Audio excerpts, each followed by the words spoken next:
अस्सलाम वालेकुम dear students, welcome to science class.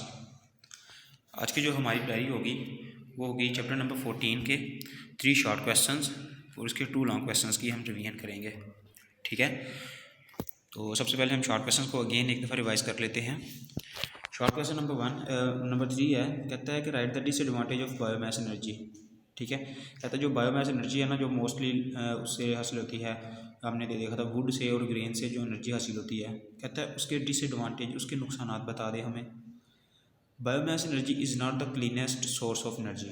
पहला उसने डिसएडवांटेज ये बताया कि इसका जो एनर्जी का सोर्स है, ये जो बायोमास एनर्जी है वो क्लीनेस्ट सोर्स नहीं है, यानी कि इससे जो है ना वो जो है ना बहुत सी गैसेज रिलीज़ होती होंगी, ठीक है, जो इन्वायरमेंट को डिस्टर्ब करती हैं। कहता है कि biomass source are waste products that are not used. ठीक है, इसके जो सोर्सेज हैं, कहते हैं इससे वेस्ट प्रोडक्ट भी बनता है। ठीक है, ऐसी ऐसी चीज़ें भी इससे बनती हैं जिसको हम बाद में यूज नहीं कर सकते। Many of which produce consider amount of green house gases, उनमें से बहुत सी क्या बना देती हैं, ग्रीन हाउस गैस। ठीक है, जिसको हम क्लोरोफ्लोरोकार्बन कहते हैं। इसका एक नुकसान क्या होता है ग्रीन हाउस गैसेज का, जो एक ओजोन लेयर बनी होती है ना हमारे एटमॉस्फेयर में, कि सूरज से जो हमारे लिए अल्ट्रावायलेट रेडिएशंस होती हैं उनको ज़मीन तक नहीं पहुंचने देती। ठीक है, वो उस ओजोन को ये डिस्टर्ब करते हैं। ठीक है, नेक्स्ट है right 6 names of sources of energy. जो 6 सोर्स हैं एनर्जी के, कहता है उनके नेम लिख दीजिएगा। तो सबसे पहले क्या है, फॉसल एनर्जी, नेक्स्ट है जियोथर्मल एनर्जी, फिर nuclear energy, solar energy, wind energy and biomass energy. कहता है what are disadvantages of hydro electric energy. कहता है हाइड्रो इलेक्ट्रिक एनर्जी का क्या डिसएडवांटेज है, हमने कल भी इस पर डिस्कस किया था। कहता है in order to harness this large source of energy dams and turbines must be constructed. कहता है कि ये जो सोर्स ऑफ एनर्जी है, इससे फ़ायदा उठाने के लिए हमें इसके लिए सबसे पहले क्या होता है, इसकी कंस्ट्रक्शन करनी पड़ती है। सूटेबल प्लेसेस को हमने ढूंढना पड़ता है। ठीक है, जहाँ पे वाटर को हम जो है ना वो स्टोर कर सकें, इतनी हमारे पास लोकेशन उसकी ऐसी हो कि हम उसको ईजिली उधर पानी स्टोर कर सकें, फिर आगे उसको उसके मतलब बहाव के लिए डिफरेंट नहरें हम वहाँ से निकाल सकें। ठीक है, और बारिशों और सैलाब के पानी को भी हम वहाँ स्टोर कर सकें। ठीक है, तो उसके लिए जो है ना ये जो डैम्स है ये कंस्ट्रक्ट किए जाते हैं, लेकिन इसके लिए बहुत ज़्यादा टाइम और मनी की ज़रूरत होती है। ठीक है, यानी कि बहुत एक्सपेंसिव स्टार्ट पे इस पर जो है ना वो आ जाता है, एक्सपेंस आ जाता है। और उसके बाद कहता है कि जो construction of dams floods the area of land upstream this greatly altering the surrounding ecosystem. ठीक है, तो कहता है इस इकोसिस्टम पे भी मतलब उस जिस हम रीजन में ये जो डैम्स कंस्ट्रक्ट करते हैं वहाँ पे जो है ना वो ज़्यादातर डैम वहाँ पे किए जाते हैं जहाँ पे मतलब सैलाब का ज़्यादा खतरा हो और पानी इजीली स्टोर कर सके हम। ठीक है, तो ये इकोसिस्टम को भी मतलब जहाँ पे डैम कंस्ट्रक्ट किया जाता है वो इकोसिस्टम को भी चेंज कर सकता है। ठीक है, पानी जितनी ज़्यादा अमाउंट में होगा उतनी ही ज़्यादा मतलब उसमें से फिर एवापोरेशन होती है। ठीक है, उस पूरे एरिए का जो टेम्परेचर भी चेंज हो जाता है। ठीक है, और ये मतलब जो जानवर डिफरेंट किस्म के रहते हैं, ठीक है, तो उनके लिए भी जो है ना वो फिर इन्वायरमेंट चेंज हो जाता है। इसलिए हम कहते हैं इकोसिस्टम भी चेंज हो जाता है इन डैम्स की कंस्ट्रक्शन की वजह से। अब हम चलते हैं लॉन्ग क्वेश्चंस की तरफ। पहला लॉन्ग क्वेश्चन है what is geothermal energy, what is it's disadvantage. Geothermal energy का पूछा है उसने और इसका डिसएडवांटेज पूछा है। कहता है geothermal energy it is the energy derived from natural heat of earth. Electricity is produced by pumping water into the ground where it is converted to steam using the natural heat of earth. इसमें उसने जो explanation दी है वो कहता है कि ज़मीन के जो नीचे वाला पोर्शन है कुछ जगहों पर बहुत ज़्यादा गर्म है।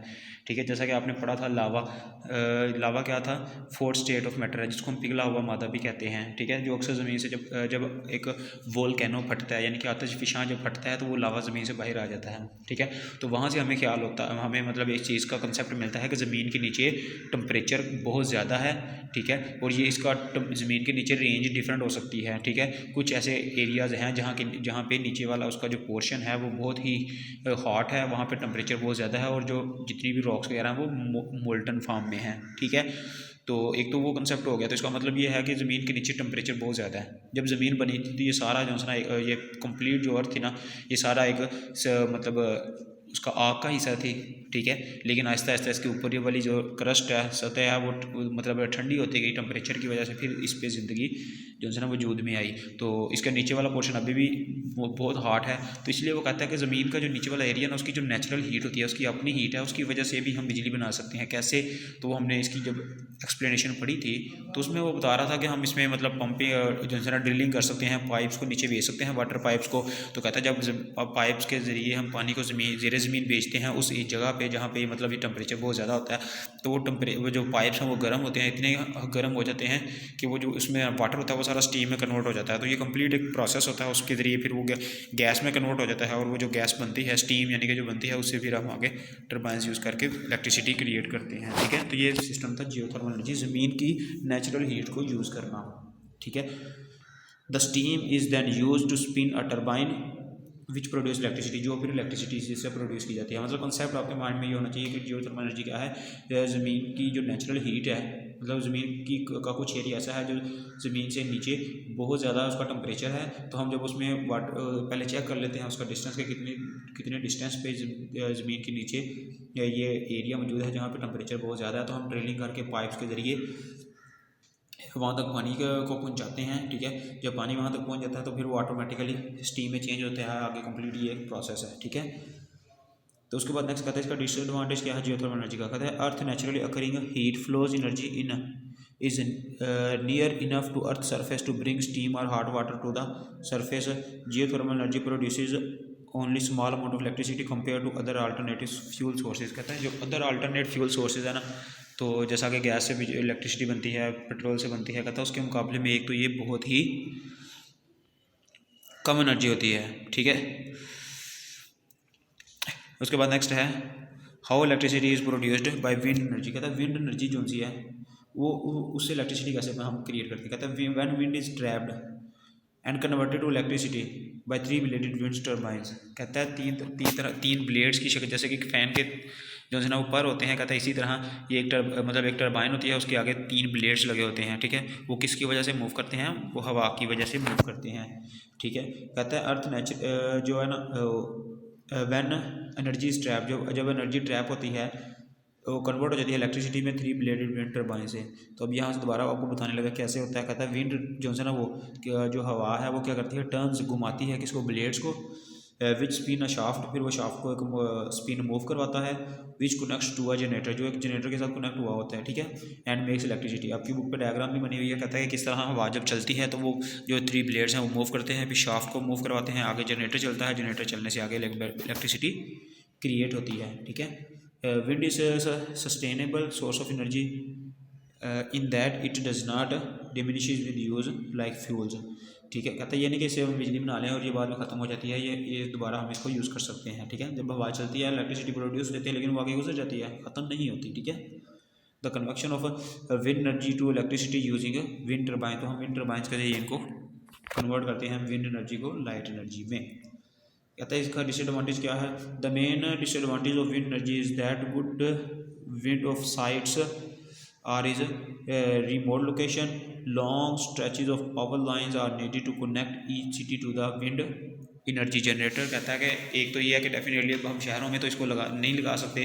ठीक है, हम उस एरिया में लगाएंगे जहाँ पे मतलब ओपन एरिया होगा, जहाँ पे बहुत ज़्यादा हवाएं चलती होंगी। ठीक है, जहाँ पे बहुत ज़्यादा हवाएं चलती होंगी, अगर वहाँ से हम ये इसका सेटअप लगाएंगे तो फिर हमें शहरी आबादी तक उसको लाने के लिए बहुत ज़्यादा हमें लाइन्स बिछानी पड़ेंगी, तो बहुत ज़्यादा एक्सपेंस हमारे लिए आएगा और बहुत सी जो है ना एनर्जी वो डिलीवर करने में ही लॉस हो जाएगी। ठीक है, एक तो ये है कि बड़ी दूर दराज इलाकों में हमें इनको इस सेटअप को लगाना पड़ता है और शहरी इलाकों तक इसकी रसाई के लिए हमें बहुत ज़्यादा लाइन्स बिछानी पड़ती हैं। People have begun to resist the placement of wind farms in certain locations, birds kill and siting noise. ठीक है, तो क्योंकि डेफिनेटली जब ये चलते होंगे इससे बहुत ज़्यादा शोर क्रिएट होता होगा। ठीक है, जब ये फ़ैन चलते हैं, इसके जो ब्लेड चलते हैं, ठीक है, जनरेटर चलता होगा, बहुत ज़्यादा शोर आता है, इसलिए लोगों ने मतलब इसकी मुखालिफत की है इस सोर्स की। और उसके बाद कहता है इससे बहुत से परिंदे जो से होते हैं वो भी इससे बहुत ज़्यादा उनके मरने के चांसेस होते हैं, क्योंकि ये ब्लेड छोटे ब्लेड नहीं होते, बहुत बड़े हैवी ब्लेड्स होते हैं। ठीक है, तो इसलिए कहता है कि ये अच्छा सोर्स ऑफ एनर्जी नहीं है। ठीक है, लेकिन कुछ इलाकों में हम इससे बिजली बना रहे हैं। तो ये था आपका आज का लेक्चर, जिसमें आपने 2 लॉन्ग क्वेश्चंस किए और 3 शॉर्ट क्वेश्चन किए। एक वो आपने अच्छे से याद करके एक दफ़ा लिख के देखना है। इंशाल्लाह नेक्स्ट लेक्चर मंडे को देखेंगे न्यू चैप्टर। अस्सलाम वालेकुम।